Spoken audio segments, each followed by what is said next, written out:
नमस्कार, मी भीमराव कडाळे पाटील, बीकेपी मराठीमध्ये आपलं सर्वांचं स्वागत. आज नवीन दिवस, नवीन विषय, नवीन दिवसाची नवीन अशी चर्चा.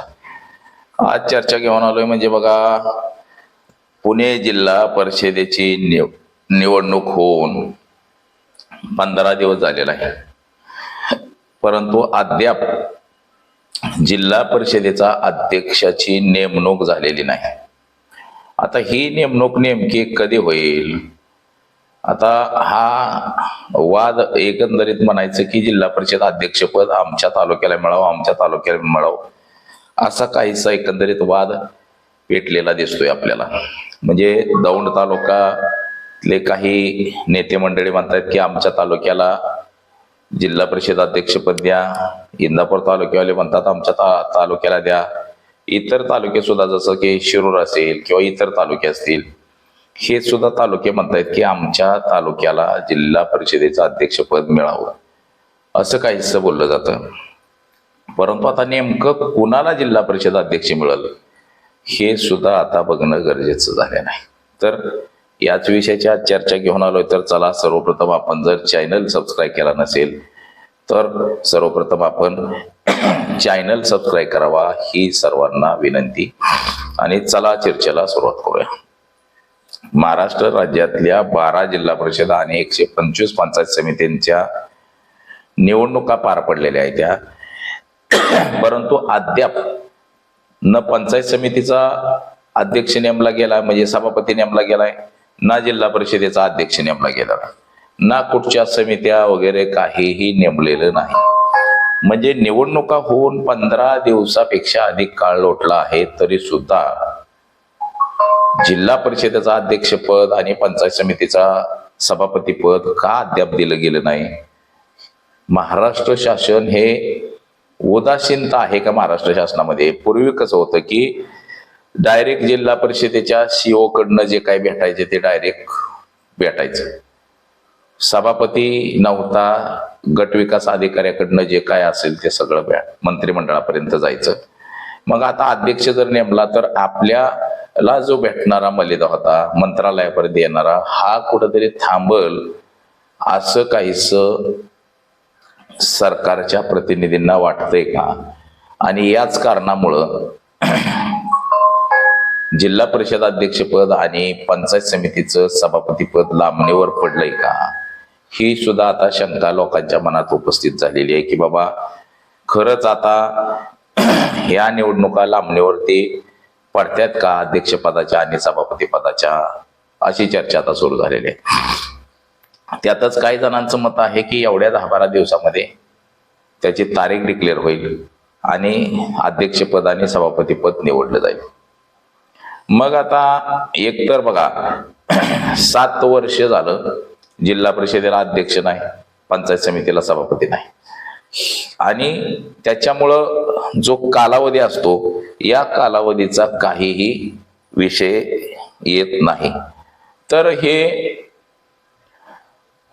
डायरेक्ट सभापती आणि अध्यक्षपद निवडणं तात्काळ गरजेचं होतं, परंतु असं होताना आपल्याला दिसत नाही. आता जेव्हा पण ह्याची निवड होईल की जिल्हा परिषद अध्यक्षपद आणि पंचायत समिती सभापती निवडलं जाईल, त्यातले त्या जिल्हा परिषदेचं अध्यक्षपद निवडलं जाईल, त्यावेळेस मात्र म्हणजे सध्या आता सुद्धा की चुरस लागलेली आहे की कुठल्या तालुक्याला जिल्हा परिषदेचं अध्यक्षपद मिळेल, उपाध्यक्षपद मिळेल, समिती मिळेल, अशी काहीशी चुरस आता पुणे जिल्हा परिषदेमध्ये लागलेली आपल्याला दिसते. दौंड तालुक्यामध्ये रमेश थोरात यांच्या नेतृत्वामध्ये जवळपास 1 जागा वगळता सगळ्या जागा घड्याळ चिन्हावरती निवडून आलेल्या आहेत. त्यातच वीर धवल जगदाळे हे अजित पवार यांच्या अतिशय जवळचे मानले जातात, कारण की दौंड शुगर साखर कारखाना आहे तो ते सांभाळत असतात. अजित पवारांचा बराचसा कारभार हे वीर धवल जगदाळे हे सांभाळत असतात. मग त्याच्यामुळं असं बोललं जातंय की दौंड तालुक्याचा आमदार हा भारतीय जनता पक्षाचा आहे आणि इथं राष्ट्रवादीचा आमदार निवडून आणण्यासाठी प्रयत्न करायचा आहे. मग दौंड तालुक्याला सभापती पद मिळतंय का, म्हणजे अध्यक्षपद जिल्हा परिषदेचं किंवा सभापती पद, म्हणजे जास्त करून जिल्हा परिषदेचं अध्यक्षपद हे महत्वाचं असतं आणि ते जिल्हा परिषदेचं अध्यक्षपद हे दौंड तालुक्याला म्हणजे वीर धवल जगदाळे यांना मिळतंय का, त्यांच्याच कुटुंबातले व्यक्ती निवडून आलेले आहेत तसं, किंवा रमेश थोरात जे आहेत राष्ट्रवादी काँग्रेसचे म्हणजे आता माझे आमदार आहेत ते, त्यांचे सुद्धा चिरंजीव निवडून आलेले आहेत, तर त्यांना जिल्हा परिषद अध्यक्षपद दिलं जाते का, अशी सुद्धा चर्चा काहीशी आता सुरू झालेली आहे. त्यातच मावळमध्ये सुद्धा सुनील शेळके यांनी सुद्धा पैकीच्या पैकी जागा निवडून आणलेल्या आहेत आणि त्यांचं सुद्धा असं मत आहे की माझ्या तालुक्याला जिल्हा परिषदेचं अध्यक्षपद मिळावं असं त्यांनी सुद्धा सांगितलेलं आहे. त्याच्यामुळं जिल्हा परिषद अध्यक्षपद नेमकं द्यायचं कुणाला हा सुद्धा प्रश्न निर्माण झालेला आहे. त्यात आता दुसरीकडे हर्षवर्धन पाटील आहेत. हर्षवर्धन पाटील यांची कन्या सुद्धा निवडून आलेली आहे, अंकिता पाटील, आणि तिच्यासाठी सुद्धा जिल्हा परिषदेचं अध्यक्षपद मागितलं जातंय की हर्षवर्धन पाटील यांच्याकडून, की मला सांगितलं गेलं होतं की तुम्हाला जिल्हा परिषद अध्यक्षपद तुमच्या कन्येला देऊ असं अजितदादांनी सांगितलं होतं, असंही बोललं जातं. परंतु त्याहून दुसरी गोष्ट अशी सांगितली जाते की बाबा जे सांगितलं गेलेलं आहे जिल्हा परिषदेचं अध्यक्षपद हे अजितदादांनी सांगितलं गेलेलं आहे आणि ते आता हयात नाहीत. मग नेमकं हा शब्द आता कोण पूर्ण करणार, म्हणजे अजित पवारांनी खरंच सांगितलं होतं का नव्हतं हा सुद्धा मोठा प्रश्न आहे. आणि त्या बेसवरती हर्षवर्धन पाटील हे सांगतायत की माझ्या कन्येला जिल्हा परिषदेचं अध्यक्षपद मिळावं. म्हणजे जिल्हा परिषदेच्या अध्यक्षपदावरती जर आपण दावा केला तर कमीत कमी सभापती पद तरी आपल्या पदरात मिळेल. म्हणजे समाज कल्याण विभागाचं नव्हे तर महिला बाल कल्याण असतं, बांधकाम सभापती असतं, समाज कल्याण सभापती आहे, अर्थ खात्याचं, असं अनेक सभापती पद असतात. म्हणजे जिल्हा परिषदेचा अध्यक्ष, उपाध्यक्ष आणि सभापती, म्हणजे जसं मंत्रालयात जशी खाती असतात तशीच जिल्हा परिषदेला सुद्धा खाती असतात, तशीच पंचायत समितीला सुद्धा असतात, तसेच नगरपालिकेला, महानगरपालिकेला सुद्धा खाती असतात. आणि यापैकी आपल्याला एखादं खातं मिळते का याच्यासाठी सुद्धा हर्षवर्धन पाटलांचा प्रयत्न सुरू आहे. जास्त करून हे जिल्हा परिषदेचं अध्यक्षपद मिळावं याच्यासाठीच प्रयत्न सुरू आहेत. परंतु जर जिल्हा परिषद अध्यक्षपद नाही मिळालं तर मात्र महिला बाल कल्याण समितीचं सभापती पद तरी मिळावं असा प्रयत्न हर्षवर्धन पाटील यांच्याकडून केला जातोय. आता त्यातली त्यात दौंडचा जो भाग आहे या दौंडनं सुद्धा अजित पवारांना उचलून धरलेला आहे. एक जागा वगळता सगळ्याच्या सगळ्या जागा ह्या घड्याळ चिन्हावरती निवडून आलेल्या आहेत. तसंच मावळमध्ये सुद्धा बाळा भेगडे विरुद्ध सुनील शेळके अशी जी लढत झाली यामध्ये सुद्धा सुनील शेळके यांनी बाजी मारली आणि पैकीच्या पैकी जागा जिंकून आणलेल्या आहेत. म्हणजे त्यामध्ये इंदापूर तालुका, बारामती तालुका आणि मावळ या ठिकाणचा भाग इथं पैकीच्या पैकी जागा ह्या घड्याळावरती निवडून आलेल्या आहेत. आणि याच्यामुळंच हे तिन्ही तालुके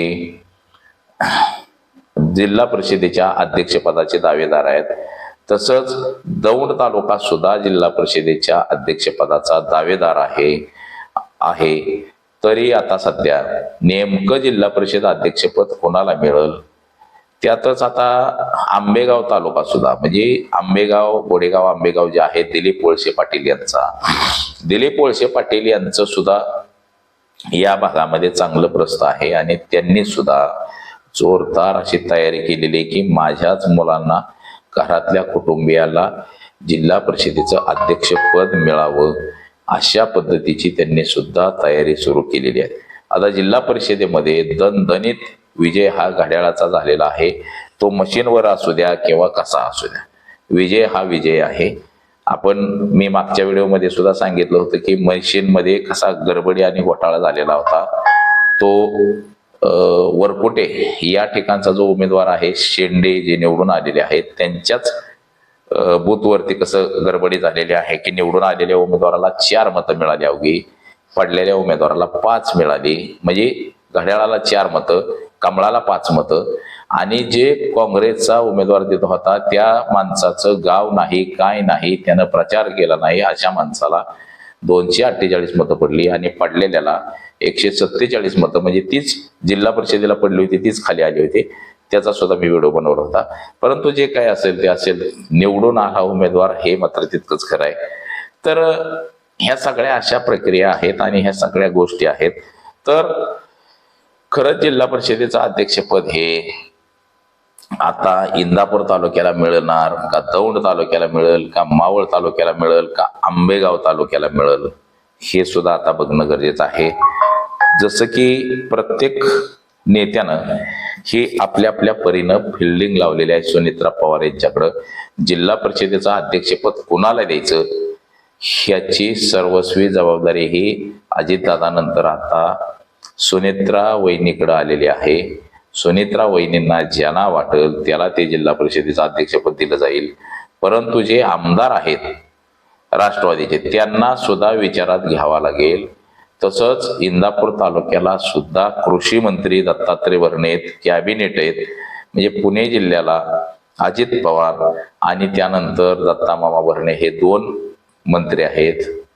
त्यामुळं दत्तामामा भरणे यांना सुद्धा विचारात घ्यावा लागणार आहे की इंदापूर तालुक्याला जिल्हा परिषदेचं अध्यक्षपद देताना किंवा दौंड तालुक्याला देताना किंवा मावळमध्ये देताना कुठल्याही तालुक्याला अध्यक्षपद देत असताना दत्तात्रय भरणे यांना सुद्धा विचारावं लागणार आहे. त्याचबरोबर तालुक्याचे जे आमदार आहेत, म्हणजे बोहरमध्ये सुद्धा शंकर मांडे यांच्या रूपाने घड्याळाचा आमदार निवडून आलेला आहे तिथं. म्हणजे सासवड विजय शिवतारे वगळता ग्रामीण भागामध्ये जवळपास सगळ्याच ठिकाणी घड्याळ चिन्हावरती निवडून आलेले उमेदवार आहेत.